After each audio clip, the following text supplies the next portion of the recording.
Major अभय, हमारे tent के पास से गुजरने वाली नदी से एक लड़की की बॉडी मिली है। फौजी सुंदरदास ने आकर मेजर अभय को खबर दी थी और ये खबर कोई नई नहीं थी। दिन में आई बाढ़ की वजह से कई लोग उस गांव से बहकर नदी के किनारे लग रहे थे। अब तक मेजर अभय राठौर और उनके फौजी साथियों ने 3 बॉडीज को अस्पताल भेजा था। यकीनन ये लड़की भी मर चुकी थी। सुंदरदास, उस लड़की की पहचान अगर सुबह तक होती है तो ठीक, वरना हम खुद ही उसका अंतिम संस्कार कर देंगे। सर, वो लड़की मरी नहीं अभी तक, कुछ सांसें उसके शरीर में बाकी हैं, इसीलिए मैं आपके पास आया था। अभय चौंक पड़ा था। Oh really? डोंट बिलीव कि वो लड़की अब तक जिंदा है। खैर, भगवान ने जिसको बचाना होता है उसकी ज़िंदगी कोई नहीं ले सकता। अभय जल्दी से अपना कोट पहनते हुए टेंट से बाहर आया था, जहाँ सामने ही रेस्क्यू टेंट में उस लड़की को रखा गया था। सर, लड़की वही है। उन्होंने जब एक नज़र उस लड़की को देखा तो जैसे वो अपनी आंखें झुकाना भूल चुके थे। ऐसा भरपूर हुस्न उन्होंने आज तक नहीं देखा था। लड़की की धीमी धीमी सांसें चल रही थीं। सुंदरदास के कहने पर अभय जल्दी से आगे बढ़ा था और उस लड़की की नब्ज चेक करने लगा। वाकई वो लड़की अभी तक जिंदा थी। तुम डॉक्टर को बुलाओ सुंदरदास। हम इस लड़की को अस्पताल भी लेकर जा सकते थे, लेकिन अभी रात के 1 बजे हमारा यहाँ से निकलना खतरे से खाली नहीं होगा, इसलिए हमारे खेमे में मौजूद डॉक्टर प्रमोद को बुलाकर लाओ। सर, प्रमोद की बीबी को बच्चा होने वाला था, तो वो कल ही छुट्टी लेकर जा चुका है। सुंदरदास ने सर झुकाते हुए खबर दी थी। ऐसे कैसे? अगर वो छुट्टी पर था तो किसी दूसरे डॉक्टर को यहाँ होना जरूरी था। इतनी बड़ी लापरवाही कैसे हो सकती है? सर, डॉक्टर कौशिक कुछ ही घंटे में यहाँ पहुँचने वाले हैं। ओके ठीक है, तुम जाओ, मैं इस लड़की को देखता हूँ। सुंदरदास वहाँ से चला गया था और अभय उस लड़की को देखने लगा। दिसंबर की सख्त ठंडी की रातें थीं। ऐसे में उस लड़की का पानी में भीगकर पूरा वजूद ठंड से नीला पड़ने लगा था। अगर इस लड़की को फौरन ही इलाज न मिला तो उसकी जान बचाना मुमकिन नहीं था। अभय ने आगे बढ़कर उस लड़की के हाथों को छुआ था, जो एकदम बर्फ की तरह ठंडे हो रहे थे। हालांकि मोटे गर्म कंबल में भी उस लड़की की बॉडी को गर्मी नहीं मिल रही थी। वो धीरे धीरे उसकी हथेलियां रब करने लगा था। वो लड़की बेहोशी में भी सख्त तकलीफ में मालूम हो रही थी। उसके होंठ हल्के हल्के कांप रहे थे। वो अब उसके पैरों के तलवों को भी सहलाने लगा था, लेकिन उसका ठंडा बदन किसी भी तौर गर्माहट नहीं ले रहा था। डॉक्टर के आने में 3-4 घंटे लग जाने थे और तब तक उसे गर्म रखना जरूरी था। अभय को कुछ भी समझ नहीं आ रहा था। टहलते हुए एक नज़र उठाकर उस लड़की की ओर देखा था। जो विचार मन में आ रहे थे वो करना नहीं चाहता था, लेकिन अपनी आंखों के सामने यूं एक मासूम लड़की को मरते भी नहीं देख सकता था। शायद मेरा ये कदम उठाने से लड़की की जिंदगी बच जाए, लेकिन ऐसे कैसे किसी गैर लड़की के वो इतना करीब हो सकता था? वो अपना सर हाथों में थाम गया। हालांकि उन्हें सिखाया जाता था कि इंसानी जान बचाने के लिए कभी कभी तुम्हें वो भी करना पड़ता है जिसके करने के लिए तुम्हारा मन गवाही नहीं देता। मेजर अभय ने गहरा सांस लेते हुए आंखें बंद की थीं, जैसे खुद को इस काम के लिए तैयार कर रहा हो, और अगले ही पल उसके हाथ अपने कोट के बटन पर ठहर गए थे। वो अपना कोट उतारकर दूर रख चुका था और अब अपनी शर्ट के बटन खोलता हुआ उसकी तरफ बढ़ रहा था, जिसकी सांसें अब मध्यम पड़ने लगी थीं। होठों का कांपना कम होने लगा था। शायद उसका शरीर अब और सहन नहीं कर सकता था और वो अपनी हिम्मत हारने लगी थी। वो शर्ट उतारकर उस लड़की के कंबल में लेट चुका था। उसका ठंडा वजूद जब उसके वजूद से टकराया तो एक ठंडी लहर अभय के शरीर में दौड़ी थी। उसने आंखें बंद करके उस लड़की को अपनी पनाहों में समेटा था। रात के अंधेरे में उसे उसके गीले कपड़ों से अलग किया था और धीरे धीरे उसके ठंडे वजूद को गर्म करने लगा। हालांकि ये करते हुए वो किस बर्दाश्त से गुजर रहा था वही जानता था। उसे खुद के ऊपर कंट्रोल मुश्किल था। एक नेचुरल बात थी। जब एक जवान खूबसूरत लड़की इतने करीब थी तो दिल में जज्बात मचलना नॉर्मल बात थी, लेकिन वो अपने संस्कारों से गिरा हुआ नहीं था जो कुछ पलों के सुकून के लिए किसी की जिंदगी बर्बाद कर देता। उसने आंखें बंद करते हुए उस लड़की के ठंडे होठों को अपने होठों की कैद में लिया था और धीरे धीरे उसे गर्मी देने लगा। वो उसे हर पहलू से समेटने की कोशिश कर रहा था। काफ़ी देर गुजर जाने के बाद धीरे धीरे उस लड़की की बॉडी में हरकत होने लगी थी। वो अब खुद ब खुद मेजर अभय की बाहों में सिमटने लगी थी, जैसे उसे सुकून मिला था। उसकी सांसों की गर्मी मेजर अभय ने महसूस की थी। उसके होंठ, जो इससे पहले एकदम बर्फ की तरह ठंडे हो रहे थे, अब दहकते हुए अंगारे बनने लगे थे। उसके दिल की धड़कनें नॉर्मल होने लगी थीं। उसका पूरा शरीर पूरी तरह नॉर्मल हो चुका था। उस लड़की की गहरी सांसें इस बात की गवाही थीं कि वो सुकून से सो चुकी थी। लेकिन उसे बाहों में लिए कब मेजर अभय की भी आंख लग गई, उसे पता ही न चला। सुबह सूरज की पहली किरण के साथ उसकी आंख उस लड़की के रोने पर खुली थी। वो अपने आसपास चादर लपेटे बुरी तरह रो रही थी, जबकि मेजर अभय भी उठकर बैठा था। खुद पर नजर पड़ते ही उसने जल्दी से अपनी शर्ट उठाकर पहनी थी। सिचुएशन को समझते हुए अभय बुरी तरह घबराया था। प्लीज इस तरह मत रोइए, जैसा आप समझ रही हैं वैसा कुछ भी नहीं है। इसमें समझने वाली बात तो कोई नहीं ना। मुझे सब कुछ अपनी आंखों से दिखाई दे रहा है। मेरा सब कुछ खत्म हो गया। काश ये सब देखने से पहले ही मैं मर चुकी होती। वो लड़की हाथों में चेहरा देकर बुरी तरह फूट फूट कर रो पड़ी थी। शायद वो काफ़ी देर से रो रही थी, क्योंकि उसकी आंखें रोने की वजह से गुलाबी होने लगी थीं। गाल और नाक भी लाल टमाटर हो चुके थे। अभय जल्दी से शर्ट के बटन बंद करता हुआ उसके करीब आया था और वो थोड़ा सा पीछे खिसकी थी। देखिए प्लीज़ मेरा विश्वास करें, आपकी जान बचाने के लिए ये करना जरूरी था। अभय को समझ नहीं आ रहा था उस लड़की को कैसे समझाए। काश ये सब करके आप मेरी जान न बचाते तो मुझे इतना दुख न होता। वो लड़की फिर रो पड़ी थी। मैं अपनी आंखों के सामने आपको मरते नहीं देख सकता था। अभी हम यहाँ जिस समय मौजूद हैं, यहाँ से हॉस्पिटल काफ़ी दूर था और रात के 1 बजे आपको अस्पताल ले जाना नामुमकिन था। हमारा डॉक्टर भी हमारे खेमों में मौजूद नहीं था। ऐसे में जब तुम हमें नहर किनारे से मिली तो तुम्हारी हालत बहुत ख़राब थी और तुम्हारी जान बचाने के लिए तुम्हारे शरीर को गर्मी देना ज़रूरी था। लेकिन मैंने अपनी पूरी हद में रहकर तुम्हारे शरीर को गर्मी दी है। मैंने तुम्हारे साथ कुछ भी गलत नहीं किया, मेरा विश्वास करो। मेजर अभय अटकते हुए अपनी बात समझाने की कोशिश कर रहा था और वो बेयकीनी से मेजर अभय को देख रही थी। कितनी आसानी से आपने कह दिया कि हद में रहकर आपने मेरी जान बचाई है। आपकी नज़र में हद पार करना क्या होता है? औरत मर्द का शारीरिक संबंध बन गया और बस यहाँ पर हद ख़त्म हो गई। मेरे लिए इससे पहले भी कुछ हदें हैं। मैंने अपने आप को आज तक बहुत संभाल कर रखा था। मेरे ऊपर आज तक किसी गैर मर्द की नज़र तक नहीं पड़ी थी। इस तरह मेरे करीब आना तो दूर की बात थी। मैं आप पर विश्वास भी कर लूं कि आपने मेरे साथ कुछ भी गलत नहीं किया था, लेकिन इसके बावजूद भी आप और मैं जिस हालत में एक ही कंबल में थे वो भी मुझसे बर्दाश्त नहीं हो रहा। नहीं जीनी मुझे ये ज़िंदगी। ये कहकर वो फूट फूट कर रो पड़ी थी और मेजर अभय एक गहरा सांस लेकर रह गया था। ठीक है, तुम्हारे ऊपर किसी गैर मर्द की नज़र नहीं पड़ी ना, और अब तुम इस बात से दुखी हो कि मैं तुम्हारे लिए गैर हूँ। वो कुछ ही पलों में बहुत बड़ा फैसला ले चुका था। मैं तुम्हारे साथ एक जायज़ रिश्ता जोड़ना चाहता हूँ, तब तो मैं तुम्हारे लिए गैर नहीं रहूँगा ना, और तब तुम्हें कोई शर्मिंदगी नहीं होगी। उस लड़की ने नज़र उठाकर मेजर अभय को देखा था। मैं झूठे वादे नहीं करता, वादा है तुमसे, तुम्हें अपनी जायज़ पत्नी बनाकर तुम्हें पूरा सम्मान और मान दूंगा। अभी फ़िलहाल तैयार हो जाओ, तुम्हें तुम्हारे माँ बाप के पास पहुँचाना है और तुम्हें लेने, तुम्हारी इज्जत बनाने मैं ज़रूर आऊँगा। ये एक मेजर का वादा है तुमसे। ये कहकर वो बाहर निकल गया था और आरती सिसक पड़ी थी। जल्दी ही उसके माँ बाप का पता लगा लिया गया था और उसे उसके माँ बाप के हवाले करते हुए उसने आंखों ही आंखों में उससे वादा किया था कि मैं तुम्हें लेने ज़रूर आऊँगा। और आरती एक उम्मीद भरी नज़र उस पर डालते हुए अपने माँ बाप के साथ चली गई थी। कुछ ही दिन बाद उसकी छुट्टियाँ हुईं और वो अपने घर लौट आया था। लेकिन इस दिल का क्या करता जो उस लड़की के पहलू में जाकर बैठने के लिए मचलने लगा था। जब उस रात की उसकी संगत महसूस होती तो उसका दिल खुद ब खुद धड़कने लगता, होठों पर मुस्कान आ जाती, उसके नर्म वजूद की नरमी महसूस करता तो दिल में नए एहसास पनपने लगते थे और इस एहसास से दिल में गुदगुदी सी होने लगती थी। जब उसने उससे शादी का वादा किया था, लेकिन तब उस लड़की के लिए उसके दिल में कोई जज्बात नहीं थे। लेकिन जब से वो उससे दूर हुई थी उसे समझ आया था वो उसके लिए अपने दिल में फीलिंग्स रखने लगा है। और फिर यही मौका था, उसने अपनी माँ भावना जी को अपने दिल की हालत बता दी, जबकि भावना जी तो हत्ते से ही उखड़ गई थी। तुम सोच भी कैसे सकते हो कि तुम किसी भी ऐरी गैरी लड़की को उठाकर मेरी बहू बना दोगे? मेजर सुनील राठौर के बेटे हो तुम, जिनका नाम लोग एक गांव में नहीं आसपास के गांव में भी बहुत इज्जत और सम्मान से लेते थे। उसकी बहू इतनी मामूली से घराने से हरगिज भी नहीं। मैं तुम्हारी शादी ठाकुर प्रताप की बेटी के साथ तय कर चुकी हूँ और उसी से तुम्हारी शादी होगी। जबकि अभय अपनी माँ की बात पर हैरान हुआ था। मामा, बिना पूछे आपने मेरी शादी तय कर दी, ऐसा कैसे हो सकता है?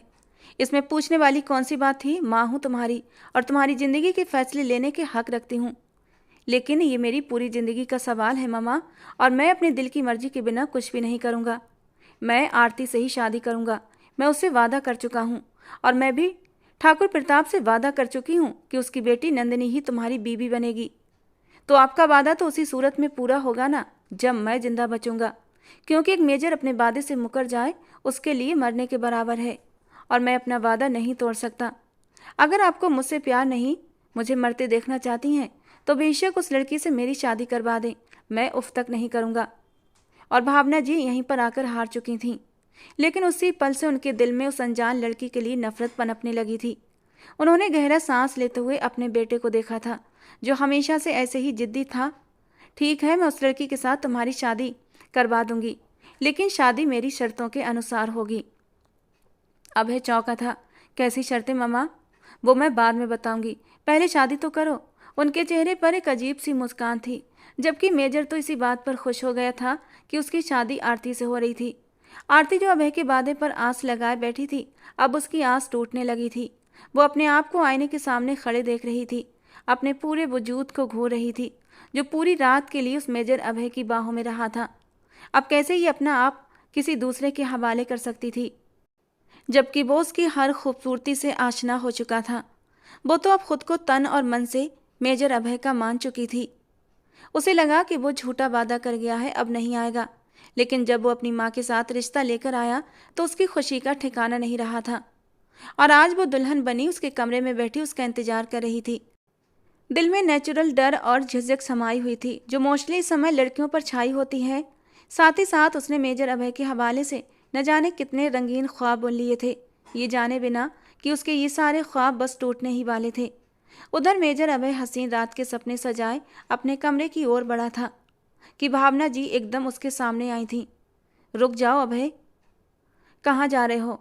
मम्मा कैसी बातें कर रही हैं आप? अपने कमरे में और कहाँ? शायद तुम भूल रहे हो, मैंने तुमसे कहा था शादी कर लो, लेकिन शर्तें मेरी होंगी, और अब उन शर्तों को पूरा करने का टाइम आ गया है। कैसी शर्त मम्मा? अभय का दिल धड़का था। शर्त यही है कि जब तुमने शादी की बात की थी तो मैंने बाबा जी से बात की थी। उन्होंने बताया ये लड़की हमारे घर के लिए मनहूस साबित होगी, लेकिन उसकी मनहूसियत का एक ही तोड़ है कि तुम कम से कम 3 महीने तक उसके करीब नहीं जाओगे, और अब यही मेरी शर्त है। अपनी माँ की ये शर्त सुनकर अभय परेशान हुआ था। माँ, कैसी बेकार की सोच है आपकी, मैं इन बातों को नहीं मानता। तुम्हें मानना होगा अभय, मैंने तुम्हारी बात मानी, अब तुम्हारा भी फर्ज बनता है कि तुम मेरी बात मानो, और अब अगर तुमने ऐसा नहीं किया तो तुम मेरा मरा मुंह देखोगे। जबकि अभय सांस रोके अपनी जिद्दी माँ को देख रहा था। वो शादी कर चुका था, आरती को अपना बना चुका था, लेकिन पाकर भी उसके करीब नहीं जा पा रहा था। ये सितम क्यों? उसने बेबसी से अपनी माँ को देखा था। जाओ, जाकर मेरे रूम में सो जाओ, आज की रात तुम्हारे रूम में मैं सोऊंगी, और जब तक तुम यहाँ पर हो तब तक इस रूम में नहीं आओगे। ये कहकर वो दरवाज़ा खोलकर अंदर चली गई थी, जबकि अभय बेबसी से मुट्ठियाँ भींच कर रह गया था। आरती, जो कि अभय का इंतजार कर रही थी, अपनी सास को कमरे में आता देखकर एकदम सर झुका गई थी। बड़ी बेताबी से इंतजार कर रही हो मेरे बेटे का, ये जाने बिना कि मैं क्या चीज़ हूँ। तुम मेरी मर्जी के खिलाफ उसकी ज़िंदगी में तो आ गई हो, लेकिन कभी उसकी संगत नसीब नहीं कर पाओगी। तुम जैसी मामूली लड़की को मैं अपने घर की नौकरानी भी ना बनाऊं, अपने बेटे की ज़िंदगी में शामिल कैसे कर सकती हूँ? उन्होंने आगे बढ़कर आरती का मुंह दबोचा था। फिलहाल तो भूल जाओ कि अभय तुम्हारे करीब आएगा। वो 3 दिन में अपनी ड्यूटी पर चला जाएगा, उसके बाद तुम्हें उसकी ज़िंदगी से हमेशा निकालने का प्लान बनाऊंगी, समझी? अब उठो और वहाँ सोफे पर जाकर सो जाओ, इस बेड पर मैं सोऊंगी। जबकि आरती तो कुछ समझ ही नहीं पाई थी। उसकी खुशियों का, उसके ख्वाबों का महल यूँ टूट कर चकनाचूर हुआ था कि वो तो कुछ बोल भी नहीं पा रही थी। पूरे 3 दिन तक अभय ने आरती को नहीं देखा था। जाने से कुछ देर पहले उसने अपनी माँ से विनती की थी कि एक बार आरती से मिलने तो दें, और तब कहीं जाकर उसे आरती से मिलने का मौका मिला था। आरती को सामने देखकर वो कितनी ही देर तक उसे देखता रह गया था। कुछ ही दिनों में वो गुलाब का फूल थी जो एकदम मुरझा कर रह गई थी, जबकि आरती भी उसे देखकर इमोशनल हुई थी। जल्दी से नजरें झुकाकर अपने आंसू छुपाने की कोशिश की थी। अभय ने आगे बढ़कर उसे कंधों से थाम लिया था। आरती, ये जो हमारे बीच की दूरियां हैं, ये बस कुछ दिनों के लिए हैं। मैं तो तुमसे अपनी मोहब्बत का इजहार भी नहीं कर पाया। मम्मा को बहुत मुश्किल से मैंने शादी के लिए मनाया था, और अब जबकि हमारी शादी हो गई तो मैं चाहता हूँ सब कुछ अच्छे से सेट हो जाए, इसीलिए मैंने माँ की बात मान ली। वादा करता हूँ 3 महीने के बाद आऊँगा, तुम्हारे सारे गिले शिकवे दूर कर दूंगा। उसने आगे बढ़कर आरती के माथे को चूम लिया था और आरती तड़प कर उसके सीने में समा गई थी और बेतहाशा रो पड़ी थी। प्लीज आरती, इस तरह रोकर मुझे कमजोर मत करो, वरना मैं जा नहीं पाऊंगा। उसने आरती के चेहरे को हाथों में लेकर उसके आंसुओं को अपने होठों से चुन लिया था। आई लव यू आरती। और ये सुनकर आरती रोते हुए भी मुस्कुरा दी थी। जानती हो, उस दिन तुमसे शादी का वादा किया था, सिर्फ अपने संस्कारों के हाथों मजबूर होकर, लेकिन कब तुमसे मोहब्बत कर बैठा पता ही नहीं चला।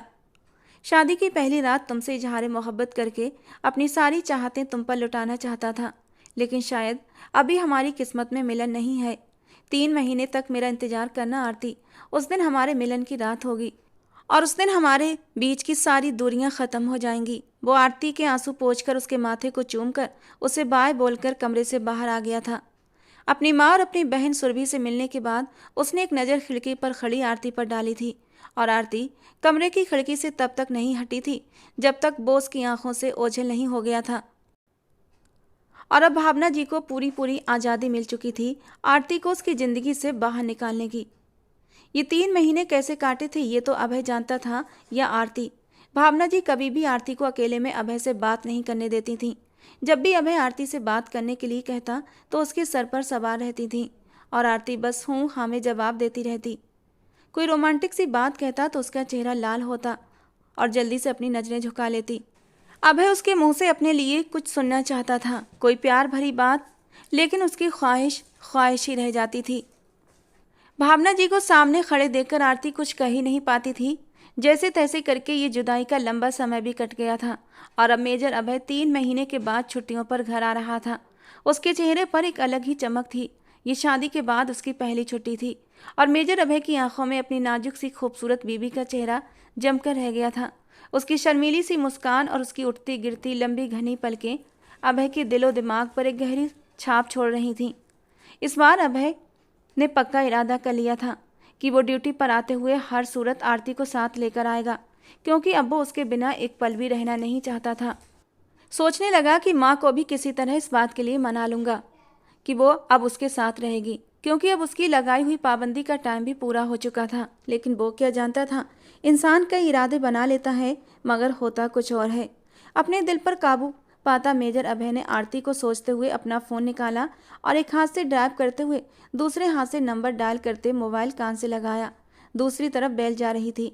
एक बार, दूसरी बार और फिर तीसरी बेल पर उसे उस दुश्मने जां की खनकती हुई आवाज़ कानों में टकराई थी, जैसे उसकी सारी थकान कहीं गुम हो गई थी। क्या बात है, आज डायरेक्ट तुमने फ़ोन कैसे उठा लिया? वो मम्मी जी बाथरूम में हैं, उनका फ़ोन बज रहा था, मैंने देखा आपका नंबर था तो उठा लिया। कहाँ पहुँचे? मैं सुबह से तैयार बैठी आपका इंतज़ार करते करते थक चुकी हूँ, आप जल्दी आ जाएं। दूसरी तरफ आरती थी, शायद अपनी बेकरारी को छुपा नहीं पाई थी, जबकि उसकी बेकरारी को महसूस करके अभय जोर से हंस पड़ा था। मैं भी कम बेकरार नहीं हूँ आरती, तुम्हारे पास आने के लिए। बस कुछ ही घंटे की बात है, फिर तुम मेरी बाहों में होगी और आज तुम्हारे सारे गिले शिकवे दूर कर दूंगा, तुम्हें अपनी मोहब्बत की बारिश में भिगोकर। बोलते बोलते अभय का अंदाज मदहोश हुआ था और आरती का दिल धड़कने लगा था। वो शर्माते हुए कॉल कट कर चुकी थी और अभय के होंठ मुस्कुरा उठे थे। आरती की बात ने उसका दिल खुश कर दिया था। इन 3 महीने में उसने हर वक्त इन दूरियों के मिटाने के बारे में सोचा था, मगर घर पहुंचने से पहले गुलाब और बेले के ताजे गजरे और वाइट टुलिप का बुके खरीदना नहीं भूला था। आरती की खुशी का अंदाजा लगाते अंदर अंदर वो खुद भी खुश हुआ था। घर पहुंचकर आरती का हंसता मुस्कुराता चेहरा नजर आने की बजाय उसकी माँ की चीख ने उसका स्वागत किया था। वो घबराया हुआ सा आगे बढ़ा और माँ की आवाज़ की तरफ भागा था, जो कि सुरभि के कमरे की तरफ से आ रही थी। उनके चेहरे पर अविश्वास और दुख के गहरे बहाव थे, आंखों से आंसू बह रहे थे, जैसे वो अपने गम को काबू करना चाहती थी। अभय ने आगे बढ़कर देखा, वहां सुरभि औंधे मुंह फर्श पर गिरी पड़ी थी और हौले हौले लरज रही थी। उसके मुंह से झाग भी बह रहे थे। अपनी बहन की हालत देखकर बेताबी से वो उसके करीब आया था और झुककर उसे पुकारने लगा, सुरभि क्या हुआ, आंखें खोलो, प्लीज मेरी तरफ देखो, उठो सुरभि। सुरभि तकलीफ से तड़पती एक झटका खाकर खामोश हुई थी। जल्दी करो, इसे अस्पताल लेकर चलो, मेरी बच्ची को क्या हो गया अभय, जल्दी करो। भावना जी मुंह पर हाथ रखकर रो पड़ी थी। जो सुरभि को झंझोड़कर जगाना चाह रहा था, मगर उसकी गर्दन एक तरफ को लुढ़क चुकी थी। उसका शरीर ठंडा पड़ने लगा था। अभय ने उसकी नाक के करीब उंगलियां ले जाकर उसकी सांसों को महसूस करने की कोशिश की थी। नब्ज थामी तो एकदम सन्नाटे में चला गया था। सुरभि की सांसें थम चुकी थीं और अभय अपनी बहन के यूं अचानक मर जाने पर अभी तक यकीन नहीं कर पा रहा था। मम्मा, अस्पताल जाने की अब कोई ज़रूरत नहीं बची। सुरभि हमें छोड़कर जा चुकी है। ऐसा कैसे हो सकता है? मैं उसको बिल्कुल सही सलामत छोड़कर गया था, फिर अचानक उसको क्या हुआ? बहती आंखों के साथ वो माँ की तरफ देखने लगा। चेहरे पर मायूसी और नामे हिलाता सर देखकर भावना जी की आंखें फटी की फटी रह गई थीं। नहीं अभय, ऐसा नहीं हो सकता। मेरी बच्ची हमें छोड़कर चली गई। मुझे विश्वास नहीं हो रहा। क्या बिगाड़ा था मेरी बेटी ने उस जालिम का? मार डाला मेरी सुरभि को, मेरी मासूम बच्ची को उसने। वो जोर जोर से चीखते हुए रो रही थी और अभय अपनी माँ की बात पर चौंक कर उनकी तरफ देखने लगा था। किसने मार डाला मम्मा? आप कहना क्या चाहती हैं? कौन है मेरी बहन की मौत के पीछे? अभय की आंखों में जैसे खून उतर आया था। तुम्हारी बीवी ने मार डाला मेरी बच्ची को। अरे उसने क्या बिगाड़ा था तुम्हारी बीवी का? हर वक्त हंसती मुस्कुराती मेरी फूल सी बच्ची, उसको इतनी बुरी लगने लगी कि जान ही ले ली। ऐसा तो कोई दुश्मन के साथ भी नहीं करता जैसा तुम्हारी बीवी ने इस मासूम के साथ किया है। भावना जी जोर जोर से रो रही थी। मम्मा, आप ऐसा कैसे कह सकती हैं? आपको आरती पसंद नहीं, मैं अच्छी तरह जानता हूँ, मगर वो इतनी बुरी हरगिज नहीं हो सकती कि मेरी बहन की जान ले ले। आपको जरूर कोई गलतफहमी हुई है। अभय एक कमजोर सी दलील देता हुए बोला था। तुम्हारी जवान बहन तुम्हारे सामने मुर्दा हालत में पड़ी है और तुम अब भी अपनी बीवी की तरफदारी कर रहे हो।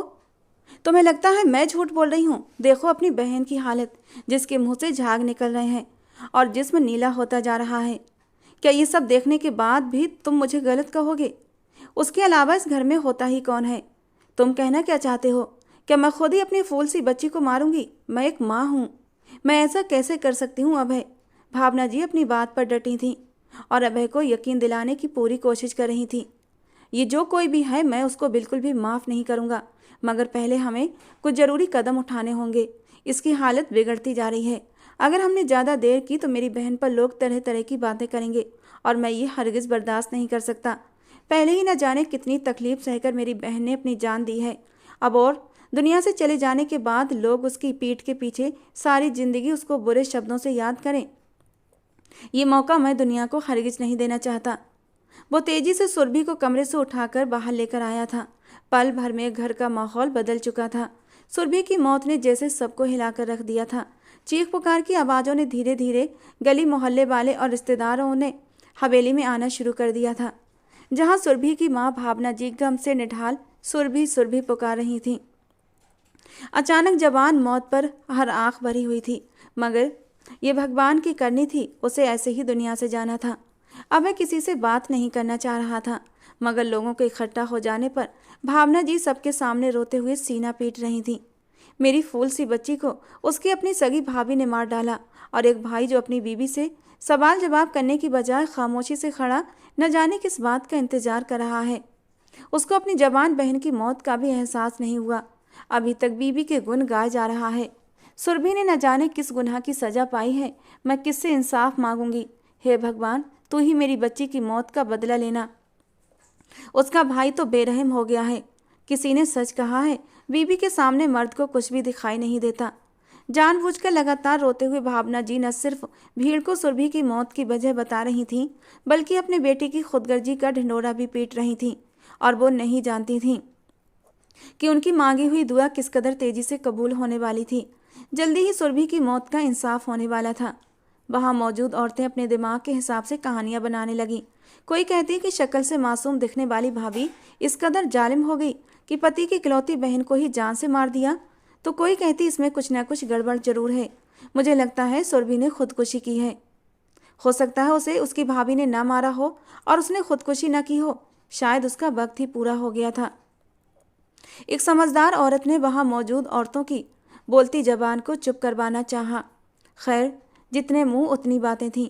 लगातार इसी तरह की कहानी बनती और बिगड़ती जा रही थी और अभय, जो बहन की मौत पर इस तरह की बातें सुनकर सदमे से पागल हो रहा था, खुद को मजबूत जाहिर करने की कोशिश कर रहा था।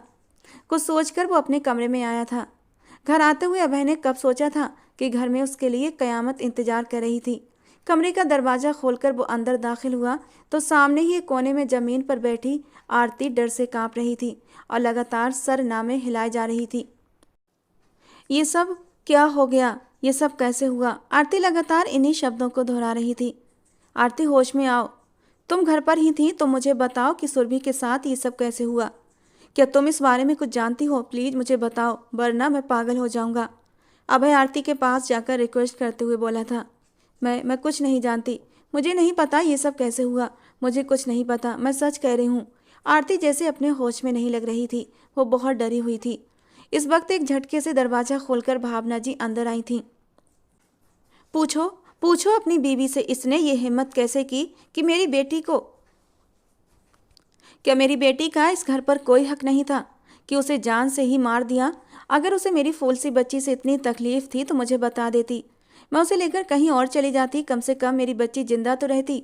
भावना जी के लगातार जिद करने पर आरती सख्ती से ना में सर हिलाते हुए बुरी तरह रो पड़ी थी। मामा, आप ये कैसी बातें कर रही हैं? ये इन बातों का समय नहीं है। मैं बाद में हर मामले को खुद ही देख लूँगा। अभी हमें ये सब बातें नहीं करना चाहिए। घर में लोग इकट्ठा हैं।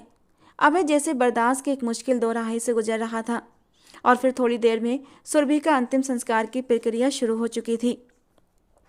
अभय को रह रहकर अपनी बहन की मासूम हरकतें याद आ रही थीं, जो खुद से 5 साल बड़े भाई से जबरदस्ती लाड उठवाती और हंसती मुस्कुराती पूरे घर की रौनक थी। भाई, अब आप घर से अपनी यूनिफॉर्म में जाया करें। मुझे आपको इस यूनिफॉर्म में देखना अच्छा लगता है। अभय आर्मी फोर्स ज्वाइन करने के बाद फिर भी हर वक्त इसी बात की जिद करती और अभय मुस्कुराकर रह जाता। मगर इस बार उसको अपनी बहन जिस हालत में मिली थी वो दर्द से टूटकर बिखर गया था। मेरी बहन के साथ ये जुल्म किसने किया? क्या आरती सुरभि के साथ ये सब कुछ कर सकती है? अभय के दिमाग में आरती का मासूम चेहरा और डर से कांपता बदन आने लगा था तो वो खुद ही अपनी सोचों को झटकने लगा। नहीं, वो ऐसा नहीं कर सकती। वो तो बहुत छोटे दिल की मासूम सी लड़की है। वो इतना बड़ा जुर्म कैसे कर सकती है? वो नहीं तो फिर कौन हो सकता है? मम्मा लगातार उसी के बारे में क्यों कह रही हैं? वो अलग अलग सोचों में घिरा था और भगवान से प्रार्थना कर रहा था कि वो जल्द से जल्द इस बात का खुलासा कर ले कि असल गुनहगार कौन है, ताकि उसको सज़ा दी जाए और अभय के सीने में जलती आग को ठंडक मिल सके। मैं तुमसे कहती रही कि अपनी बीबी से पूछो, मगर नहीं, मेरी बात पर तो तुम्हें यकीन ही नहीं था। अगर ऐसा है तो अब अपनी बीबी से खुद ही पूछ लो। उससे कहे वो तुम्हें सब कुछ सच सच बताए कि मैं गलत कह रही हूँ या सच। उसने मेरी सुरभि की जान नहीं ली थी क्या? और अभय जो गम और गुस्से से परेशान सा घर में दाखिल हुआ था, उसकी माँ एक बार फिर उसके सामने आकर खड़ी हुई थी। माँ के कहने पर उसने सर उठाया तो हॉल के कोने में सर झुकाकर खड़ी आरती ने कुछ पल के लिए अपना सर उठाया था और अभय की सवालिया नजरें खुद पर जमी देखकर रोते हुए अपने जुर्म को स्वीकार कर लिया। हाँ, मैंने सुरभि की जान ली है क्योंकि मुझे उसका इस घर पर और आपके दिल पर कब्जा पसंद नहीं था। हाँ, मैं मानती हूँ कि मुझे सुरभि से नफरत थी और मैंने अपनी नफरत के हाथों मजबूर होकर उसकी जान ले ली। आरती सर झुकाए बोले जा रही थी और अभय के कदम उसकी तरफ बढ़ने लगे। उसकी आंखों में नफरत से चिंगारियां फूट रही थीं। ऐसा महसूस होता था वो आरती को कुछ ही पल में जलाकर राख कर देगा। वो अपनी बहन से इतनी ही मोहब्बत करता था कि उसे उस तकलीफ से दो चार करने वाले को जिंदा जला देता। ये तुम कह रही हो आरती? तुम जानती हो ना, सुरभि मेरी बहन थी और जो तुम कह रही हो उसके अनुसार तुम उसकी कातिल हो और कत्ल की सज़ा किस कदर संगीन होती है तुम्हें इस बात का अंदाज़ा भी है। मेरी बहन को तुमने क्यों मारा? ऐसा कैसे कर सकती हो? मेजर अभय जैसे आरती के शब्दों को दोबारा से सुनना चाहता था। मैं किसी सज़ा के बारे में नहीं जानती अभय, ना ही मैं नफ़रत में ये जान पाई थी कि जो कदम मैं उठा रही हूँ उसके बाद मेरा क्या होगा। आप मुझे पुलिस के हवाले कर दें, फांसी चढ़ा दें या खुद ही गोली मार दें, जो चाहें करें, मगर मुझे बार बार इस जुर्म की गवाही न लें। मैं आपको एक बार बता चुकी हूँ, अब आगे नहीं बताऊंगी। वो झुके सर के साथ दबी दबी आवाज़ में बोले जा रही थी और अचानक ही अभय का हाथ उठा और उसके नाजुक से गालों पर अपने सख्त हाथ की छाप छोड़ चुका था। सजा तो तुम्हें ज़रूर मिलेगी, मगर पहले जुर्म साबित हो जाए, फिर मैं खुद अपना गुस्सा ठंडा करूँगा। उसके बाद तुम्हें कानून के हवाले करूँगा और तुम्हें इस कदर भयानक सज़ा दिलवाऊँगा कि तुम सारी ज़िंदगी याद रखोगी। अभय के बोलने का अंदाज सर्द और पथरीला था। अभय, जब लड़की ने अपने मुंह से स्वीकार कर लिया कि वही कातिल है, तो फिर किसी की गवाही की गुंजाइश कहाँ रहती है? तुम्हें पहली फुर्सत में इसे पुलिस के हवाले कर देना चाहिए ताकि ये अपने अंजाम को पहुंच जाए। इस वक्त शायद ये भी अपने किए पर पछता रही है, इसलिए इसने सच बोल दिया है। कहीं ऐसा ना हो ये अपने शब्दों से मुकर जाए और बाद में तुम्हें कोई ठोस सबूत भी ना मिल पाए जिससे तुम कातिल का पता चला सको। इसलिए बेहतर है इसको अभी इसी वक्त पुलिस के हवाले करो। जुर्म को साबित करवाना पुलिस का काम है और ये काम तुम उन्हीं को करने दो तो ज़्यादा अच्छा होगा। भावना जी की बात सुनकर वो सोफे पर अपना सर पकड़कर बैठ चुका था और फिर भावना जी ने अभय की एक न सुनी आरती को पुलिस के हवाले कर दिया। अभय ने घर की एक एक चीज को छान लिया था, मगर इस बात का कोई ठोस सबूत उसके हाथ नहीं लगा था कि सुरभि को जहर कैसे दिया गया था। वो हर पहलू पर गौर करने लगा था। वो ये बात मान ही नहीं सकता था कि आरती जैसी सादा मिजाज और मासूम सूरत की लड़की इस कदर बड़ा कदम उठा सकती है। वो तो अपनी सास की तंजिया बातों को भी सर उठाकर जवाब देने की हिम्मत नहीं कर पाती थी, फिर किसी की जान कैसे ले सकती थी। मगर उसने अपने जुर्म को स्वीकार तो खुद ही किया था ना, और मेजर अभय जैसे इंटेलिजेंट बंदे का दिमाग खाली होकर रह गया था। वो सच और झूठ की पहचान नहीं कर पा रहा था। शायद अपनी बहन की अचानक मौत ने उसको सोचने समझने की सुध बुध से खाली कर दिया था। मेजर अभय, मैंने अपनी पूरी कोशिश की है और हर तरह से आरती से सवाल किए हैं, लेकिन मुझे किसी पहलू से वो मुजरिम नहीं लगती। उसकी बॉडी लैंग्वेज भी किसी गुनहगार या कातिल जैसी हरगिज नहीं है। कातिल की आंखों में नफरत या फिर शर्मिंदगी होती है, मगर उसकी निगाहों में सिर्फ डर है। मैंने अपनी ज़िंदगी में कई औरतें जुर्म करने वाली देखी हैं और रोज़ कई तरह के मुजरिम मेरे पास लाए जाते हैं, मगर ये उनसे बिल्कुल अलग है। मेरा कई सालों का अनुभव कहता है ये लड़की बहुत ज़्यादा डरी हुई है और हो सकता है किसी दबाव में आकर अपना जुर्म स्वीकार कर रही हो, जो कि इसने किया ही ना हो, और अब सजा का सोचकर डर के मारे बुरी तरह काँप रही है। इंस्पेक्टर, क्या आपको यकीन है ये डर की वजह से बयान देने पर मजबूर हुई है? मेजर अभय ने पूछा। उसका बयान 3 तरह का है। मेरे सामना करते ही उसके माथे पर पसीना आने लगता है, मुझसे नजरें नहीं मिला पाती। पहले दिन उसका बयान था कि मैंने नफरत में अपनी ननद को मारा। मैंने उसे जहरीली बूटी दी थी और बाद में पता चला कि वो तो इस बारे में खुद भी नहीं जानती कि क्या चीज़ जहरीली है और क्या नहीं। मैंने उसे थोड़ा टॉर्चर भी किया कि शायद वो सच्चाई बता दे, मगर सब बेकार गया। अगले दिन मैंने उसे दोबारा बुलाया तो कहने लगी कि मैंने नहीं मारा, मगर जल्दी ही अपनी बयान की सफाई देने लगी कि गलती से एक्सपायर दवा उसको खाने को दी थी क्योंकि उसके सर में दर्द था। उसका जिक्र करते हुए उसके शब्दों में गहरा दर्द भी महसूस होता है, जैसे उसको सुरभि की मौत का बहुत दुख है। जबकि कल उसका बयान था कि उसको सांप ने डस लिया था और सांप मैंने उसके पास लॉन में देखा था, मगर मैंने उसे बताया नहीं कि मेरा काम आसान हो जाए, क्योंकि वो मुझे अच्छी नहीं लगती थी, मुझ पर रोज़ झगड़ती थी, इसीलिए मैं उसको मारना चाहती थी। अब आप बताएं कि उसकी मौत लॉन में हुई थी? नहीं ना।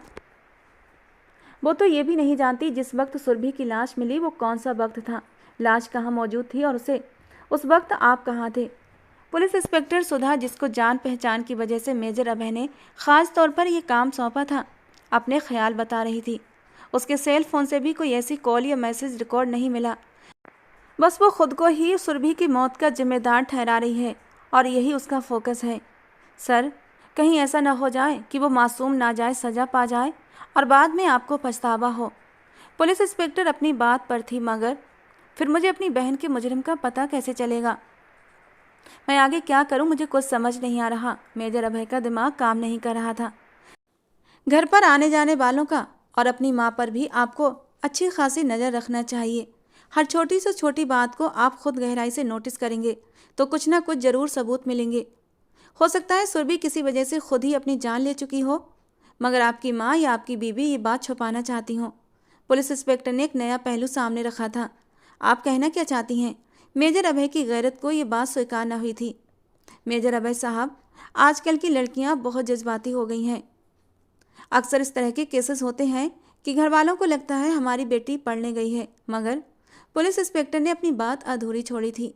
मतलब साफ था, ऐसा नहीं हो सकता। मैं अपनी बहन को पूरी आज़ादी दे चुका था, वो मुझे सब बताती थी, तो इस तरह की बात मुझसे क्यों छुपाती? हमारे घर का हर इंसान आज़ाद ख्याल है। अभय के तेवर बिगड़े थे। कुछ भी मुमकिन है। आप खुद अपनी बीवी को भरोसे में लेकर उससे जानने की कोशिश करें सर। मैंने महसूस किया है कि वो आपसे बहुत प्यार करती है। जब भी आपका नाम आता है तो उसकी आंसुओं से भरी आंखें चमकने लगती हैं आप उसे अपने तरीके से पूछेंगे तो वो आपको ज़रूर बताएगी। और फिर मैं ज़्यादा देर तक आपकी बीबी को बिना किसी वजह के यहाँ पर नहीं रख सकती, ये आप भी अच्छी तरह जानते हैं। आज मैं छुट्टी पर जा रही हूँ। अगर कोई सीनियर विजिट कर लेता है तो फिर मैं और आप मुश्किल में फंस जाएंगे। आज ही उनको यहाँ से ले जाएं। घर पर नहीं रख सकते तो किसी होटल या फ्लैट में रखें और अपने साथ का यकीन दिलाएं और सच्चाई जानने की कोशिश करें। आरती, मैं तुम्हारी जुबान से सुनना चाहता हूँ। मुझे सब सच सच बताओ। अगर तुम्हें किसी पर शक है तो बताओ, कुछ भी ऐसा जिससे हमें सच्चाई जानने में मदद मिले।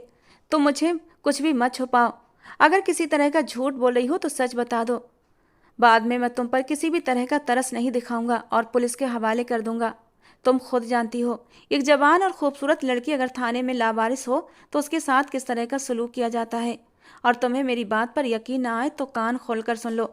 मैं 3 तक गिनूंगा। अगर तुमने सब कुछ सच बताना शुरू नहीं किया तो मैं अभी इसी वक्त तुम्हें हमेशा के लिए अपनी ज़िंदगी से निकाल दूंगा। और फिर अगर मेरे डर से भी ये लोग तुम्हारे साथ थोड़ा बहुत नर्म व्यवहार कर रहे हैं तो मेरी तरफ से आज़ाद हो जाएंगे। मेजर अभय ने उसको धमकाते हुए गौर से उसके चेहरे के हाव भाव देखे थे। अभय से दूर जाने का ख्याल आरती के चेहरे पर एक साया बनकर लहराया था। मेरे साथ ऐसा जुल्म मत करना। मैं अपने किए की सज़ा पाने के लिए यहाँ पर मौजूद हूँ, मगर भगवान के लिए मेरे साथ कोई और जुल्म मत करें। आरती उसकी बात पर बेहद दुखी हुई थी। आज अभय के बोलने का अंदाज बिल्कुल सर्द और अजनबी था। हरगिज नहीं, मैं तुम्हें अभी और इसी वक्त अपनी ज़िंदगी से निकाल दूंगा, हमेशा के लिए तुम्हें तलाक देकर। अगर मुझे सारी सच्चाई न बताई तो, अभय ने गुस्से से सलाखों को मजबूती से थाम कर उसकी आंखों में देखते हुए कहा था। तुम्हारी खामोशी तुम्हें और भी शक में डाल रही है। अगर तुम चाहती हो मैं तुम्हें तलाक ना दूं तो तुम्हें बिना किसी डर के मुझे सब कुछ बताना होगा। मेरा यकीन करो, अगर तुम बेकसूर हो तो मुझे हर कदम पर अपने साथ पाओगी। तुम्हें बचाने के लिए मैं हर किसी से लड़ने को तैयार हूँ, मगर सिर्फ उस सूरत में कि तुम मेरी बहन की कातिल ना हो। सोच लो तुमने क्या फैसला करना है। मैं गिनती शुरू करने वाला हूँ। उसने आरती के हाथ में उम्मीद की डोर थमाई थी और साथ ही साथ तलाक का कहकर डरा भी दिया था। और उस पर प्रेशर डालने के लिए उसने उल्टी गिनती शुरू कर दी थी और आरती का रंग सफ़ेद पड़ने लगा था। 3, 2, 1। मेजर अभय ने गिनती पूरी कर दी थी। ठीक है, तुमने कल ही अपनी मनमानी, अब मैं अपनी करूँगा। हवलदार पांडे, तलाक के पेपर दो मुझे। उसने हवलदार पांडे को इशारा किया जो कुछ पेपर हाथ में लिए खड़ा था, जो कि एक खाके एनवलप के अंदर थे। एनवलप के अंदर सादा पेपर थे जिन्हें दिखाकर वो सिर्फ आरती को डराना चाहता था और उसके मुंह से सब कुछ सच सुनना चाहता था। उसकी ये कार्रवाई देखकर आरती के पैरों पर जैसे जान न रही थी और वो जमीन पर गिरती चली गई। उसके गिरने पर अभय ने गहरा सांस लेकर उसकी ओर देखा था। कुछ देर में इंस्पेक्टर सुधा वहाँ पर मौजूद थी। क्या हुआ सर, अभी तक आपने कोई फैसला नहीं किया? मेजर अभय। वो अभय के चेहरे पर सख्त पथरीले भाव देख चुकी थी। ये बेहोश हो गई है। मैंने पहले ही बताया था कि इन पर गहरा दबाव है। दूसरों की बातों पर यकीन करने की बजाय इससे नरमी से पेश आएं और सच्चाई को जानने की कोशिश करें। अगर आपने ज़्यादा प्रेशर डाला तो ये ज़रूर होगा कि इसकी जान जा सकती है। कोई भी इंसान अपनी हिम्मत से ज़्यादा बोझ नहीं सह सकता। अभय ने अपने तने हुए भाव ढीले छोड़े और ख़ुद भी समझ नहीं पा रहा था कि वो ठीक कर रहा था या गलत। लॉकअप से निकाल कर वो आरती को बाहों में उठाते हुए अपनी गाड़ी की तरफ चल पड़ा था। पिछली सीट पर सावधानी से लिटाते हुए चेहरे पर पानी के छींटे मारे तो आरती थोड़ा सा कसमसाई। आंखें खोलो आरती, प्लीज़ मेरी बात सुनो। मैं तुम पर भरोसा करने के लिए तैयार हूँ। कुछ नहीं पूछूंगा तुमसे अब, बस तुम ठीक हो जाओ। अभय उस पर झुका, उसको होश में लाने की कोशिश कर रहा था। उसने आंखें खोलकर आसपास देखा और फिर हैरत से सवाल किया, मैं यहाँ पर कैसे आई? आप मुझे कहाँ लेकर जा रहे हैं? वो बेयकीनी से अभय की तरफ देख रही थी। तुम ठीक हो? वो उसको नरमी से पूछ रहा था, मगर उसकी सवालिया निगाहों को खुद पर जमा देखकर गहरी सांस लेते हुए बोला, ठीक है, तुम चिंता मत करो, हम घर जा रहे हैं। मुझे तुम पर कोई शक नहीं, मगर शायद सच्चाई जानने की खातिर तुम्हें मैंने ज़्यादा ही दबाव में डाल दिया था कि तुम इस हाल को पहुंच गई। हो सके तो मुझे माफ़ कर देना। वो उसे तसल्ली देता हुआ ड्राइविंग करने लगा था और गाड़ी आगे बढ़ा दी। आगे बेटा, लेकिन इसको साथ क्यों लाए हो? क्या तुम्हारा खून इस कदर सफ़ेद पड़ चुका है कि तुमसे बस 3 दिन में ही सब्र न हुआ और आज तुम इसको अपने साथ लिए चले आए? इतना सब कुछ होने के बाद भी तुम कैसे मर्द हो, कैसे भाई हो कि बहन के कातिल को घर ले आए? तुम्हें क्या सिर्फ इतना ही याद है कि ये तुम्हारी बीवी है? क्या तुम्हें अपने बहन की मासूम सूरत याद नहीं आती? भावना जी बेटे को घर में दाखिल होता देखकर तो सुकून से हुई थी, मगर उसके पीछे आती आरती को देखकर उनके चेहरे पर गुस्सा आया था। एक पल भी नहीं लगा बेटे को खूब शर्मिंदा किया था। वो पहले ही आरती पर बहुत प्रेशर डाल चुका था, अब और कुछ करना नहीं चाहता था। उसका दिल गवाही नहीं देता था कि आरती ने सुरभि को मारा है, और जब तक उसे ठोस सबूत नहीं मिल जाते वो आरती को तकलीफ देना नहीं चाहता था। इसलिए खामोशी से आरती का हाथ थामे अपने कमरे की तरफ बढ़ गया। कमरे में दाखिल होकर अपने हाथ में दवा खाकी लिफाफा निकाला और ताज़ा मोतिये के फूल वाले गजरे निकाल कर आरती के बालों में सजा दिए। देखो आरती, मेरी बहन की मौत को 3 दिन हुए हैं और मैं तुम्हें गजरे खरीद कर पहना रहा हूँ। इसी से अंदाज़ा लगा लो तुम्हें कितना चाहता हूँ। तो तुम्हारा भी तो फ़र्ज बनता है ना कि अपनी पति की खुशी का ख्याल रखो। हमारे बीच के मैं सारे फासले मिटा देना चाहता हूँ। अभय पुरानी टोन में लौट आया था और आरती का हाथ थामे छोटे छोटे कदम उठाता बेड तक जा पहुँचा। नहीं प्लीज़ ऐसा मत करें। आरती के चेहरे पर घबराहट और डर सिमट आया था। मगर क्यों? मैं तुम्हारा पति हूँ, तो क्यों तुम मुझसे खुद को दूर रखना चाहती हो? तुम जानती हो आरती, ये 3 महीने मैंने कैसे तड़प तड़प कर गुजारे हैं। एक इंसान हूँ मैं और मेरे भी कुछ जज्बात हैं। तुम्हारे साथ आखिर प्रॉब्लम क्या है आरती? वो चिढ़ गया था, अब और बर्दाश्त नहीं कर सकता था। बस मैंने बहुत देख लिए तुम्हारे नखरे, आज मैं कोई बहाना नहीं सुनूंगा। वो गुस्से से बिखर कर बोला था। वो जानता था इस वक्त आरती दिमागी तौर पर परेशान है, इसलिए वो उसे सुकून ही तो देना चाहता था। अपनी संगत में अपनी बाहों में समेट कर उसे एहसास कराना चाहता था कि वो उसके साथ है। उसने आरती को अपने करीब करके अपने सीने से लगाया तो उसकी सिसकियां कमरे में गूंज उठी थीं। धीरे धीरे अपने होठों से उसने आरती के वजूद को चूमना शुरू कर दिया और वो अपना सांस रोके खड़ी थी। और जैसे ही उसके होंठ गर्दन से होते हुए उसके गालों तक आए थे तो उसे नमी का एहसास हुआ था और अभय हथियार डालने पर मजबूर हो चुका था। ठीक है, तुम सो जाओ। पहले ही तुम्हारी तबीयत कुछ ठीक नहीं है, खुद को और परेशान मत करो, क्योंकि मैं ज़बरदस्ती नहीं चाहता। अभय ने गहरा सांस लेते हुए खुद को रिलैक्स किया था और कमरे से बाहर बालकनी में चला गया। दिलो दिमाग में एक जंग सी छिड़ी थी और वो इस जंग से परेशान हो चुका था। वो अंधेरे में कुछ तलाश कर रहा था, वो अंधेरा जो उसकी ज़िंदगी में दाखिल होकर हर तरफ फैलता जा रहा था, जिसमें गुम होकर वो अपनी बहन के कातिल को तलाश नहीं कर पा रहा था। जिस वक्त वो घर में दाखिल हुआ था उसकी माँ की चीख उसके कानों में पड़ी थी और वो तेजी से अपनी माँ की चीख की तरफ लपका था, मगर उस वक्त वहाँ आरती नहीं थी। भावना जी वहाँ पर अकेली थीं। फिर वो आरती को क्यों कातिल बता रही थीं? सुरभि की मौत हादसा भी हो सकती थी। वो अलग अलग पहलुओं पर गौर कर रहा था, मगर कोई सिरा हाथ नहीं लगा। वो वापस बंद कमरे में आया जहाँ आरती न जाने कब की सो चुकी थी। वो भी काफ़ी थकावट महसूस कर रहा था, इसलिए सोना चाहता था। वो जैसे ही बालकनी के दरवाजे को बंद करने लगा उसने एक साया बाहरी दरवाजे से अंदर दाखिल होते देखा था, तो वो एकदम चौंका। फिर एक भी पल गवाए बिना वो कमरे से बाहर भागा था। सीढ़ियों के करीब खड़े होकर उसने वो साया बहुत ही तेजी से अपनी माँ के कमरे की तरफ जाते देखा था। अभय ने भी बिना कदमों की आहट पैदा किए उसी तरफ कदम बढ़ाए। हार्ट से वो अंदाज़ा लगा चुका था कि ये साया किसी मर्द का था। कमरे के दरवाजे पर पहुंचकर अंदर से आने वाली आवाज़ों पर गौर किया, मगर अगले ही पल उसके पैरों तले से जमीन खिसकी थी। उसका पूरा शरीर कांपने लगा था। अगर वो अपने कानों से इतनी भयानक हकीकत न सुन लेता तो कभी मरकर भी यकीन न करता। अभय की हिम्मत जवाब दे गई थी। जोरदार अंदाज में दरवाजे को लात मारते हुए वो अंदर दाखिल हुआ था। सामने सोफे पर एक अजीब से हुलिये वाला आदमी बैठा हुआ था। काली रंगत, ऊंचा चौड़ा वजूद, केसरिया कपड़े और खुद को एक चादर में लपेटे बैठा था। मगर सवाल ये था आखिर वो है कौन, और उसकी माँ उसके साथ इस कदर फ्रैंक अंदाज में घर के मामले क्यों डिस्कस कर रही थी, वो भी रात के समय। बेटी के अचानक कमरे में दाखिल होने पर वो बुरी तरह बौखला गई थी। कौन है ये इंसान जिसके साथ आप मेरी मासूम बहन के बारे में बात कर रही हैं? अभय बिना किसी लिहाज के दहाड़ कर पूछा था। बेटा तुम गुस्सा मत करो, मैं सब बताती हूँ। भावना जी ने खुश्क होंठों पर जबान फेरी थी। पहले इसे घर से निकालें। आप उसको अपने कमरे तक कैसे ला सकती हैं? जो शक्ल से ही छटा हुआ बदमाश लगता है। बेटा इनको कुछ मत कहो, ये बहुत पहुँचे हुए बाबा हैं। भावना जी के चेहरे पर डर के साए थे। जबान संभाल कर लड़के, मुझे गुस्सा मत दिलाओ, कहीं तुम्हारा हाल भी तुम्हारी बहन वाला ना कर दूं, जिसको तड़प। उस इंसान के शब्द पूरे होने से पहले अभय ने उसके गिरेबान से पकड़कर झटके से खड़ा किया था। मम्मा, मेरी बहन का कत्ल आरती ने नहीं किया था, तो आपने मुझसे झूठ क्यों बोला? वो जख्मी शेर बन चुका था। जबकि अभय की बात पर भावना जी का रंग सफ़ेद पड़ा था। अभय बेटा, मेरी बात सुनो, ये तुम बहुत गलत हरकत कर रहे हो। उनकी नाराज़गी में हमारा घर बिखर जाएगा। आप कैसी बातें कर रही हैं? अभय हैरत से मुंह खोले अपनी माँ की बातों को समझने से परे था।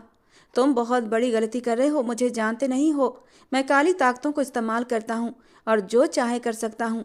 अगर चाहूँ तो अभी खड़े खड़े अपनी ताकत का इस्तेमाल करके तुम्हें इस बदतमीजी पर जला डालूं। वो अपने गले पर अभय के हाथों को तरफ इशारा करते हुए खूंखार से अंदाज में बोला था। अभय की आंखों में खून उतर आया। बेटा, भगवान के लिए ऐसा मत करो, ये बहुत पहुंचे हुए बाबा हैं, इनके साथ इस तरह बदतमीजी मत करो। तुम नहीं समझोगे, मैंने जो भी किया तुम्हारे भले के लिए किया था, इसी में हम सबकी भलाई छिपी थी। मुझे मजबूर मत करो, मैं इस बारे में तुम्हें कुछ नहीं बताऊंगी। भावना जी के बोलने का अंदाज अब अजीब सा हो रहा था, जैसे वो बहुत ज़्यादा दहशत में हो।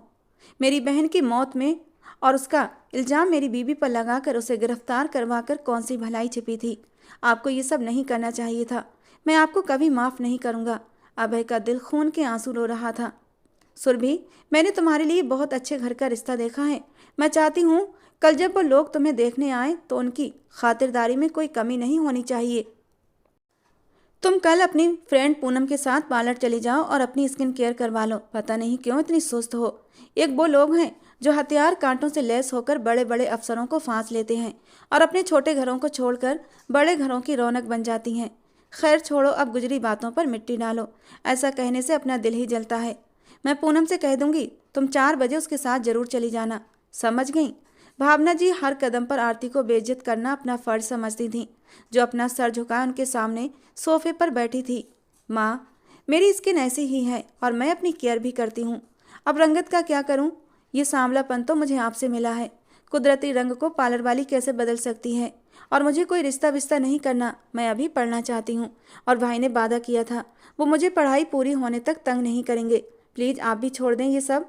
सुरभि की बात पर भावना जी गुस्से से तिल मिलाकर रह गई थीं। इस डायन के साथ रहकर इससे बदतमीजी सीख रही हो। माँ से बात करने की तमीज़ भूलती जा रही हो। अभी और इसी वक्त उठो और जाओ कमरे में, और दोबारा मुझे इसके आसपास दिखाई मत देना। खैर, मैंने जो कहना था कह दिया। अब मुझे तुम्हारी तरफ से कोई भी ऐतराज़ नहीं सुनना। भावना जी का गुस्सा ठंडा नहीं हो रहा था। अगले दिन मेहमानों के आने पर सुरभि घर से गायब हो चुकी थी और काफ़ी देर से वापस आई थी। माँ के चेहरे पर गुस्सा देखकर नज़र चुराती अंदर जाने लगी। रुको, तुम्हारी हिम्मत कैसे हुई मेरी आज्ञा का पालन न करने की? मैंने तुम्हें तैयार रहने को कहा था ना। फिर कहाँ चली गई थी और किससे पूछ कर गई थी? भावना जी आज उसे छोड़ने के मूड में नहीं थी। मामा, मैं अपनी दोस्त के घर चली गई थी। मैंने आपको बताया तो था मैं शादी नहीं करना चाहती, मगर आप हैं कि जिद पर आई हुई हैं, तो मेरे पास इसके सिवा कोई दूसरा रास्ता नहीं बचा था। मुझे अभी शादी ही नहीं करनी, इसीलिए मैंने ये कदम उठाया था। अब आप मुझे मजबूर न करें कि दोबारा ये कदम उठाऊं। इस बार तो वापस लौट आई हूँ, अगली बार ऐसा मुमकिन नहीं हो पाएगा। फिर सारी ज़िंदगी लकीर पीटती रहना। चलती हूँ, मुझे अभी टेस्ट की तैयारी करनी है। सुरभि ने 2 टूक अंदाज अपनाया, मगर भावना जी की आंखों से चिंगारियाँ निकल रही थीं। तुम हद से बागी होती जा रही हो सुरभि, तुम्हें तो मैं अच्छे से सबक सिखाती हूँ। अपने कमरे से कदम भी बाहर नहीं रखोगी। मैं बहुत जल्द तुम्हारी शादी करने वाली हूँ। मुझे आंखें दिखाने लगी हो, इतनी बड़ी हो गई। भावना जी ने उसका हाथ पकड़कर घसीटना शुरू कर दिया था और उसे ले जाकर बेड पर धक्का देते हुए दरवाज़ा बाहर से लॉक कर दिया। आरती एक तरफ खड़ी सब कुछ देख रही थी, मगर आगे बढ़ने या कुछ बोलने की हिम्मत उसमें नहीं थी। भावना जी ने खूंखार निगाहों से उसको घूरा और सर झटक कर अपने कमरे में आ गई। कुछ दिन तक सुरभि ने खूब हंगामा किया, मगर फिर वो बिल्कुल खामोश हो गई थी। भावना जी को जब यकीन हो गया सुरभि अब हिम्मत दिखाने की कोशिश नहीं करेगी, तो उसको कमरे से निकलने की इजाज़त दे दी गई थी, मगर घर से अब भी बाहर जाने की इजाज़त नहीं थी। और फिर एक दिन सुरभि को आरती से बात करते हुए भावना जी ने सुन लिया। आरती भाभी, प्लीज़ आप कुछ करें, भाई को इस बारे में बताएं, वो मेरी मदद करेंगे। मैं अमित को पसंद करती हूँ और मैं अमित से छुपकर शादी भी कर चुकी हूँ। उसके अलावा किसी के बारे में सोचना भी नहीं चाहती। मगर सुरभि, तुम जानती हो ना, मम्मी जी कभी ऐसा नहीं मानेंगी। आरती डर रही थी। उसकी फिक्र मत करें, अभय भाई सब संभाल लेंगे। माँ की भी उनके सामने एक नहीं चलती, वो बस मुझ पर रौब झाड़ती हैं। आप बस भाई से बात करें। अगर मम्मी जी को पता चला तो क्या होगा सुरभि? तुम तो उनकी बेटी हो, तुम्हें कुछ नहीं कहेंगी। हाँ, मुझे जान से मार देंगी। तुम अपनी माँ को अपनी शादी के बारे में बता दो ना, या फिर सब कुछ अपने भाई से बता दो। आरती परेशान हो रही थी। कैसे करूं भाई से बात? मामा ने मेरा फ़ोन छीन लिया है। मगर ये सब कुछ सुन लेने के बाद भावना जी अपनी ईगो के हाथों मजबूर इस हद तक चली जाएंगी, ये किसी के बहमो गुमान में भी नहीं था। पूरी ताकत से दरवाज़ा खोलकर वो अंदर दाखिल हुई थीं। उनके चेहरे से जाहिर था कि वो सब कुछ सुन चुकी हैं और अब सुरभि के साथ आरती की भी खैर नहीं थी। तुम्हारी इतनी हिम्मत कि मेरी बेटी को पट्टियाँ पढ़ाओ। मैं जानती थी तुम जैसी लड़कियां मनहूस होती हैं, मगर अभय ने मेरी एक न सुनी। अब देखो कैसे मज़े से मेरी बेटी को फरार होने के रास्ते दिखा रही है।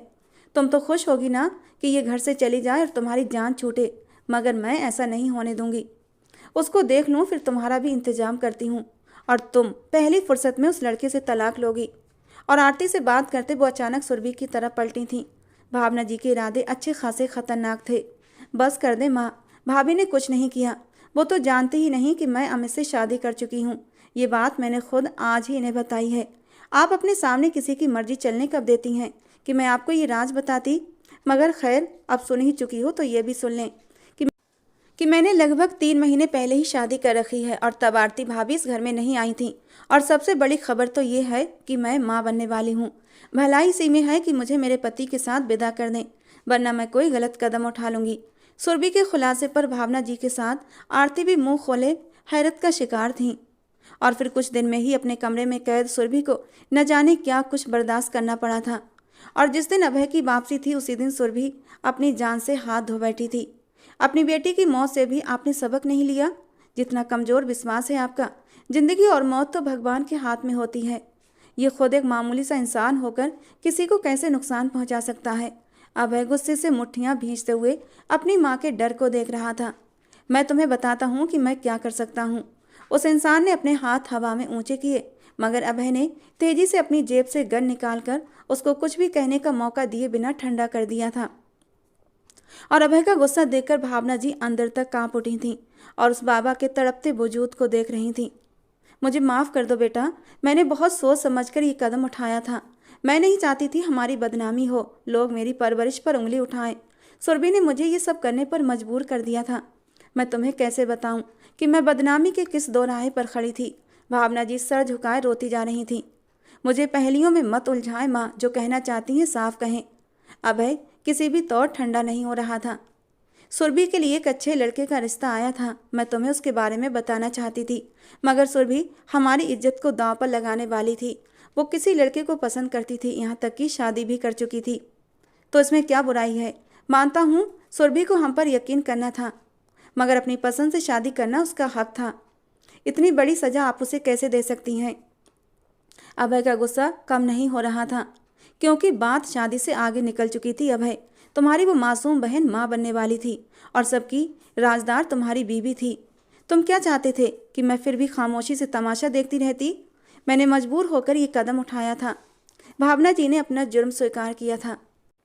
मामा, मगर इसका ये मतलब नहीं कि अपनी झूठी अना का झंडा ऊंचा रखने के लिए आप एक नहीं 2 जिंदगियां ख़त्म कर दें और फिर उसके बाद सारा इल्ज़ाम आप उस बेकसूर आरती के सर पर डालकर खुद को बचा लें। क्योंकि तुम्हारी बीबी हमारे लिए मनहूस थी, मुझे बाबा जी ने पहले ही बता दिया था। इसलिए मैंने तुम्हें उसके करीब नहीं जाने दिया था। मैंने सोच लिया था कि मैं 3 महीनों में उसे तुमसे अलग कर दूंगी, लेकिन इससे पहले ही सुरभि वाला केस हो गया और फिर मैंने एक ही तीर से 2 शिकार करने चाहे। जब आरती रात को सो रही थी तो मैंने इसी बाबा की मदद से आरती के साथ बाबा की कई तस्वीरें बनाई थीं और वही तस्वीरें दिखाकर मैंने आरती को ब्लैकमेल किया था कि अगर उसने सुरभि की मौत के लिए खुद को जिम्मेदार नहीं ठहराया तो मैं ये तस्वीरें सोशल मीडिया पर वायरल कर दूंगी और अभय खुद तुम्हें अपने हाथों से ख़त्म कर देगा। वो बहुत रोई थी कि मैं मौत से नहीं डरती, बस अभय की आंखों में अपने लिए नफरत नहीं देख सकती। और वो मेरी बात मान गई थी। मुझे वो लड़की बिल्कुल पसंद नहीं, मैं उसे तुम्हारी ज़िंदगी से निकालना चाहती थी। भावना जी अब भी अपनी जिद पर अड़ी हुई थीं और यह हकीकत सुनकर अभय वहीं सोफे पर गिर गया था। वो मासूम सी लड़की उसके पीछे कितनी तकलीफ़ें उठा रही थी और उसे एहसास तक नहीं था। उसकी आंखें भीगने लगी थीं। उसने कसकर मुट्ठियां भींची थीं और अपने गुस्से को काबू किया था। मामा, सुरभि की गलत हरकत पर आरती को मनहूस कहने की बजाय आपको अकल से काम लेना चाहिए था। बड़ा दिल करके सुरभि को माफ़ करके उसे उसके पति के साथ विदा करना था। हर बात का पर्दा रह जाता, बाकी जो उसका नसीब होता वो खुद जिम्मेदार होती। मगर आपने तो बेहिसी की हद कर दी। अपनी सगी औलाद को ही कहते कहते अभय का चेहरा लाल हुआ था। और आप ये बाबाओं के चक्कर में पड़ गई। जानती हैं ना ये कितना बड़ा पाप होता है। आपने इन झूठे और पाखंडी बाबाओं के कहने पर और उनके बताए तरीकों से मेरी मासूम बहन की जान ले ली। हाँ तो क्या करती, मैं पहले खुद ही अपने हाथों से उसे सज़ा देने वाली थी, लेकिन औलाद थी ना तो ना दे सकी। फिर मैंने बाबा का सहारा लिया। मैं सुरभि की कुछ इस्तेमाल की हुई चीज़ें बाबा को देने लगी और बाबा ने जैसा जैसा कहा मैं वैसा वैसा करती चली गई। और आज बाबा अपने बाकी के पैसे लेने आए थे। रात के वक्त मैंने ही उन्हें बोला था ताकि ये किसी की नज़र में ना आ सकें। तुमने बहुत बड़ी गलती कर डाली है। ये बहुत पहुँचे हुए बाबा थे। अब अगर तुम्हें कुछ हो गया तो मैं क्या करूँगी। भगवान से डरे माँ, अपनी औलाद के साथ ये सब करके बजाय शर्मिंदा होने के आप अब भी जिद पर अड़ी हैं। सोचें अपने भगवान को क्या मुंह दिखाएंगी, अपने आप को कैसे छुपाएंगी उससे। मैं आपको इस बात पर कभी माफ़ नहीं करूँगा। आपकी बात मानकर मैंने एक बेगुनाह लड़की को पुलिस के हवाले कर दिया।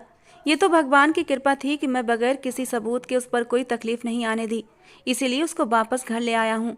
पापी तो आप हैं और मैं उसे मुजरिम समझता रहा। मैं अब और इस घर में आपके साथ एक दिन भी नहीं रखूँगा उसे। समझ गई आप? आपकी तो नीयत पहले ही ख़राब थी।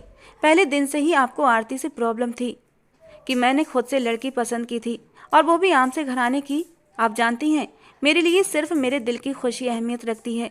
मेरी खुशी आरती में थी, मगर अफसोस आप जैसी माँ जो अपनी जिद और अना में खुदगर्जी में पूरी तरह डूबी हुई थीं, जो समझ नहीं सकती थीं। अब रहिए अपने इस घर में अपनी झूठी अना के साथ, जो आपको अपने बच्चों से ज़्यादा प्यारी है।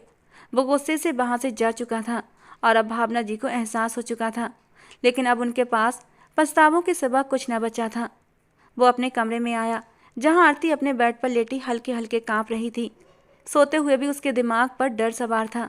मुझे माफ़ कर दो आरती, ज़िंदगी में पहली बार हकीकत को पहचानने में नाकाम रहा और अनजाने तुम्हारी तकलीफ़ का कारण बना हूँ। मैं अपनी जिम्मेदारियों पर तुम्हें विदा कराकर इस घर में लाया था और मैं तुम्हारी खुशियों का रखवाला था, मगर ये फ़र्ज पूरा करने में बुरी तरह नाकाम हो गया हूँ। तुम्हारे लिए तकलीफ़ और दर्द का कारण बनकर बेहद शर्मिंदा हूँ। मैंने अपनी माँ पर भरोसा किया था, समझ ही नहीं पाया वो तुमसे इस कदर नफरत करेंगी कि तुम्हें बर्बाद करके रख देंगी। उस औरत से मैंने क्या गिला करूं जो अपनी सगी औलाद की ना हुई। मगर काश तुम तो मुझ पर भरोसा करती और मुझे सब कुछ सच बता देती। कम से कम तुम्हें इस तरह तकलीफ़ का सामना नहीं करना पड़ता। और क्यों तुम्हारी बेबसी महसूस नहीं कर पाया मैं तो तुमसे मोहब्बत का दावा करता था ना, मगर तुम पर भरोसा न कर सका, क्योंकि मैं अपनी बहन सुरभि से बहुत मोहब्बत करता था। उसकी मोहब्बत में सच और झूठ का अंदाज़ा न कर सका, मगर अब और नहीं, मैं तुम्हें खुद से दूर नहीं करूँगी। अपनी माँ की बात मानकर तुम्हें उनके रहमो करम पर छोड़ देना मेरी खुद की गलती थी। हो सके तो मेरी ये गलती माफ़ कर देना। मैं तुमसे बेहद मोहब्बत करता हूँ और अगर तुम्हें कुछ हो जाता तो मैं सारी ज़िंदगी खुद को कभी माफ़ नहीं कर पाता। काश तुम मुझ पर एक बार भरोसा कर लेती आरती, काश एक बार मुझ पर भरोसा करके देखा होता। मैं तुम्हें कभी मायूस नहीं करता। अभय ने आगे बढ़कर आरती को अपनी बाहों के घेरे में लेते हुए अपनी गलती स्वीकार की थी। अभय जब उसके पहलू में लेटते हुए और जब अभय ने उसे अपनी बाहों में समेटते हुए उसके माथे को चूमा तो आरती ने आंखें खोल दी थीं। वो सब कुछ सुन चुकी थी।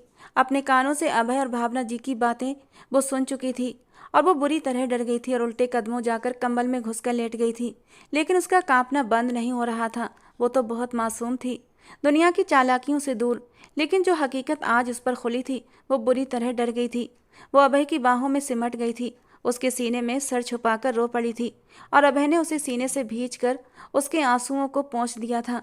और उस रात अभय ने आरती के हर जख्म पर मरहम लगाया था, अपनी पनाहों में उस पर मोहब्बत लुटाते हुए आरती को हमेशा के लिए अपना बना लिया था। तो दोस्तों आज की हमारी कहानी आपको कैसी लगी कमेंट बॉक्स में ज़रूर बताना। पसंद आई हो तो प्लीज़ लाइक करना। रोज़ एक नई कहानी सुनने के लिए हमारे चैनल को सब्सक्राइब करना। मिलते हैं दोस्तों अगली किसी नई रोमांटिक कहानी के साथ।